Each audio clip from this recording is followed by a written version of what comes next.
Hello, hello.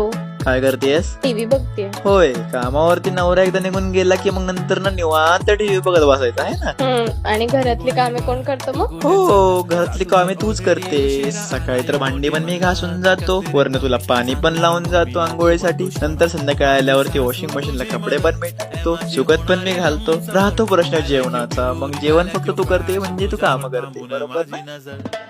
असं बरं, ऐक की मी काय म्हणतोय, मला तुझी खूप आठवण येते. आज काम पण नाही ऑफिस मध्ये, मी लवकर येऊ घरी? हो, कामं नाहीत तुला? काहीच नाहीये. आज अचानक असं काय झालं? आज अचानक असंच, म्हणजे आज जास्त क्लायंट्स पण नाहीयेत. मग आज असं वाटतंय की बायकोला थोडासा वेळ द्यावा. अचानक आज एवढा मूड? का मूड मध्ये येऊशी वाटत नाही? मला तर वाटत नाही. हो का? बरं ठीक आहे, मी नाही येत मग घरी. नको नको, ये लवकर. काय नाही त्यांना चॉकलेट आणू खायला? तुम्ही या, बस झालं मला. बर ठीक आहे, चालेल. ठेव, काय येतो लवकर. वेट करेल मी. वेट करेल मी? थांबेल मी. बर, चहा करा तेवढा, आलो. हो, करते. ठीक आहे, चालतंय, ठेवतो. ठेवा.